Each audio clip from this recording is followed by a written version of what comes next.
Wow. So next, we will hear from Dr. Andrew Hashikawa. Dr. Hashikawa is an associate professor in the Department of Emergency Medicine and Pediatrics at Michigan Medicine. He is fellowship trained in pediatric emergency medicine as well as epidemiology. As a U of M Injury Prevention Center core faculty and center lead for online medical education, he helped lead the creation of the Injury Prevention for Children and Teens course, which is available on edX. He has a substantive experience in health and safety research, collaborating with childcare centers and summer camps nationally. Please remember to type all questions in the Q&A box, and please join me in welcoming Dr. Hashikawa. Hi, my name is Andrew Hashikawa. I'm a pediatric emergency medicine physician at the University of Michigan, and I'm the lead for online medical education at the U of M Injury Prevention Center. I'm here to talk about an innovative and flexible approach to delivering injury prevention education. And this represents work from the U of M Injury Prevention Center, as well as the Center for Academic Innovation. I have no relevant financial relationships to disclose. We have three main objectives today, and the first is to examine the current state of injury prevention education and the challenges associated with creating an online pediatric injury prevention course. Then I want to talk about our unique approach when creating a flexible, massive, open online course. Then finally, I'd like to we would like to learn the impact of and lessons learned after the launch of our Injury Prevention for Children's and Teens course. As we all know, injuries are the leading cause of death in children. And because this is a significant issue, it bears note that the CDC has called injuries among the most under-recognized public health problems facing the United States today. And because of this, we know that there's a big gap in the injury prevention education training in both residencies and medical schools today. They don't consistently provide injury prevention didactics trainees. And there are many reasons for this. There are many barriers to this. It's a very broad topic with lots of different topics. There are curricular restraints. There's increasing content in medical schools. There are duty hours that restrict lectures. There's limitations of traditional didactics. And there's a lot of faculty time and resource constraints. So how can we make this more widely available? The CDC also has mentioned in their action plan that there is a need to bring pediatric injury prevention training to a broader audience, including all those responsible for the health and children of adolescents. So how can we do this? By using MOOCs. MOOCs are massive open online courses. As of 2020, there were 180 million students involved in online courses on e-learning platforms, over 950 universities. The growth of MOOCs has been substantial if you look at the number of courses over the last decade. The offerings by health and medicine actually has been less than 10%. And then in 2018, when we started this, there were about 1,000 courses for health and medicine. But as you might guess, there were no courses available for pediatric injury prevention. So in order to address this gap, there are a couple primary challenges we had. One is this required a number of national content experts because of the broad nature of the content. And so we partnered with the CDC-funded U of M Injury Prevention Center. And we also, another challenge was creating a very widely accessible MOOC, interesting to a number of different learners, trying to achieve the goal of the CDC's broad audience. And the challenge was to create a one-size-fits-all course for a broad range of learners for a subject with widely differing topics. And so in order to do this successfully, we teamed with the U of M Center for Academic Innovation. Part of the challenge with MOOCs is they tend to be very linear, meaning if you have a lesson with a topic 1, you need to complete that before you get to lesson 2, and so on to lesson 3. So if there's a certain topic you're interested in, but the next topic you're interested in isn't till 5 lessons later, there are many barriers in order to be able to get to that desired topic. And there is substantial dropout because there may be topics that you're less interested in. So in order to achieve our goal of having a MOOC that is good for a broad audience, we thought about choose your own adventure course where subjects could choose their own topics of their liking. Our inspiration was the medical school curriculum, which had what we call clinical branches, where there were different pathways for medical students tailored for their interest. And so what our thought was, we could bring this concept of different branches to a course where they could select the courses of their own choosing.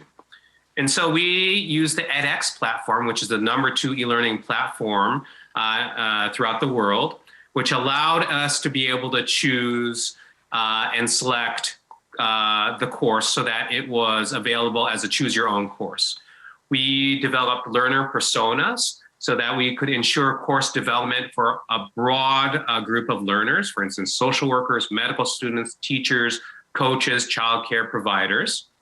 And so we designed our course so that it was self-paced, interactive, and so that individuals could choose topics that they were most interested in. For instance, if you were a childcare provider on the left, you might be interested in burn prevention, child maltreatment, passenger safety, and firearm safety. If you're a teacher or coach, you might be interested in concussions, peer violence, bullying, suicide prevention, or firearm safety. And so this is how we designed a choose your own adventure or course.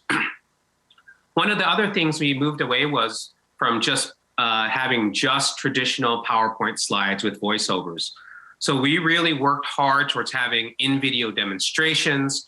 We used one-on-one interviews, and we used a lot of infographics to help illustrate our points. And lectures were limited to about 10 to 11 minutes so that learners wouldn't have to watch a 1-hour lecture. And so this was definitely a shift from a traditional course that we had. So at the end, we had 8 large modules, 59 video learning segments, 42 lectures, 12 expert interviews with 5 demonstrations, with a number of different courses that we have listed here. And each one of those could earn CME individuals per module on an on-demand focus. And each one had videos, readings, discussion prompts, and assessments.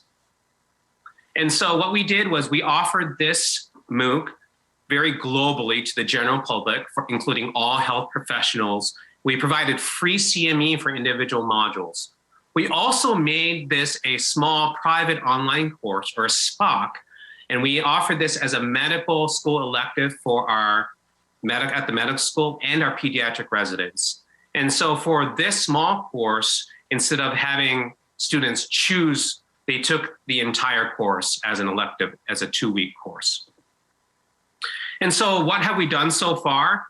We've reached over 6,200 learners who have taken our course, which is, we found that 2/3 of our audience were females, which is different from many MOOC courses, which are mainly enrolled by males. So we were very pleased with this result. Median age was about 31 years, and about 23% had high school diplomas, 43% had college degrees, and 30% had advanced degrees. One of the interesting things was timing. We launched this before COVID, but as you can see from the arrows, when the COVID pandemic hit the United States, we had a significant uptick in the amount of learners that were engaged in our course. And so instead of about 20 learners per week, we were averaging 80 learners per week after COVID. In terms of our small private online elective for medical students, in over 24 months, we had 222 medical students take the course. And I've updated now, it's 391, which means over 50% of participants of available medical students in the class have taken our injury course. And this is a topic that previously was not available. So we are very pleased with the amount of exposure that we've had to injury prevention for the medical students. We've also introduced this to the pediatric residents as well. So what have been some of the challenges? We've continually wanted to expand our audience. We also realized that we had a number of topics that we didn't include in the first iteration, so we wanted to include some new topics. We needed a way to update our content and then also publish our work. So we have, with version 2, included more topics. We've also updated our epidemiology with animated videos, which allows us to update them more in real time. Our CME, which is now up to 26.25 CME credits. And we also offer MOOC Part 2 for pediatricians. We've included CHESS credits for public health students as well. Our new topics include ACEs, drowning prevention, and health inequities courses. And this is a sample of our animated epidemiology format in the videos, which allows us to update the data in real time. And finally, we have recently published our findings in Medical Education Online, and here's a QR code if you're interested in reading our new manuscript that has been published. In conclusion, the injury prevention course for children and teens really addresses the lack of a widespread curriculum for pediatric injury prevention. Our MOOC is engaging and it's non-linear, meaning it's a choose your own for a broad audience with free CME. And our small private online course allows us to integrate into existing medical school and pediatric curriculum. And our goal is to increase access to injury prevention education locally, regionally, and globally. Here's our QR code for our MOOC course. And now I'd like to take time to open it up for further questions. Thank you. Thank you so much, Dr. Hashikawa, for that great presentation. I thought that was really interesting, the point you made about updating the MOOC and how you added additional topics and how really the epidemiology would need to be updated over time. That was really a creative approach.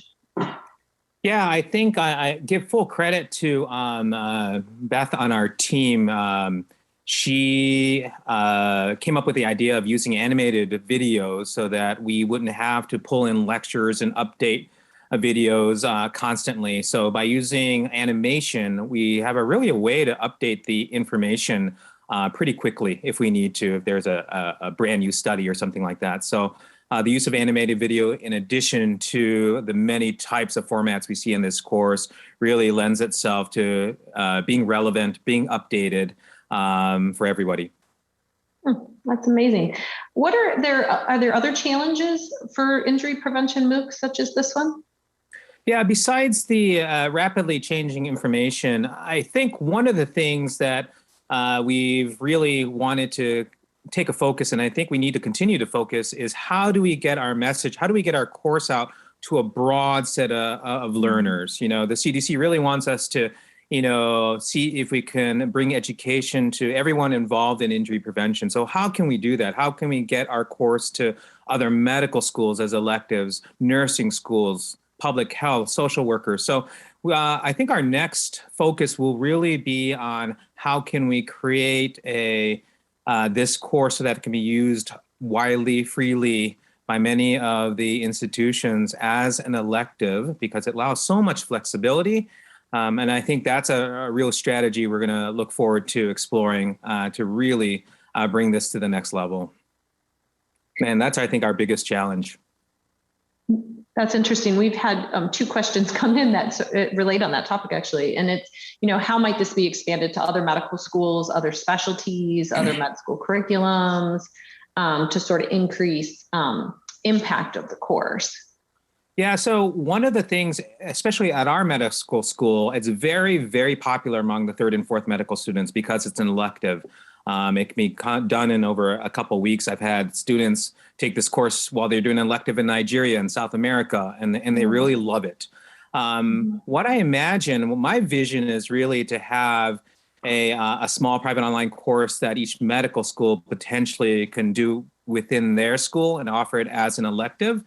So if there's a way we can collaborate with other injury prevention centers, other medical schools to really perhaps bring this format as an elective, I think we can really make an impact in the medical school where it's really hard to have didactics in courses, but this online format really lends itself to reaching a wide audience in medical schools and even in residencies as well. So our pediatric residents just started taking this course over the last year, and we've had over 90 residents take this course, and none of them really, there was no injury prevention curriculum available. And now over 90 residents over the last couple of years have been exposed and have learned through this course. So it's a great course, I think. And it's very practical. Many of the residents have said, this is the first time I've actually learned how to install a car seat.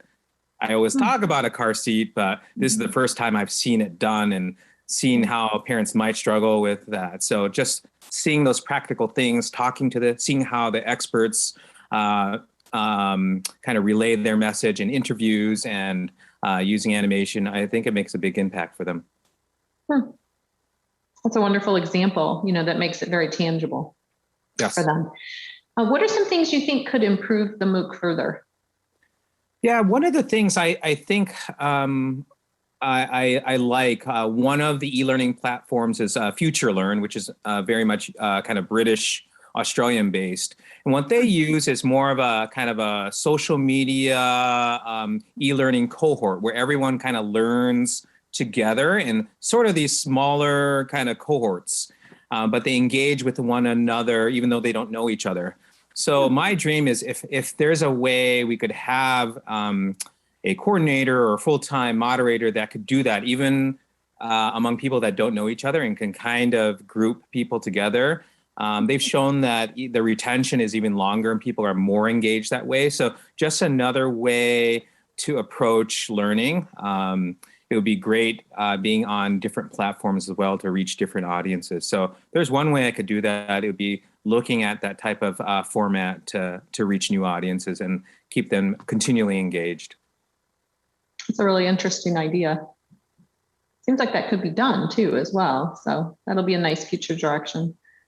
Absolutely. We're looking forward to it. Yeah. And I think, online courses are obviously here to stay. I think there are multiple opportunities to reach folks regarding different injury prevention.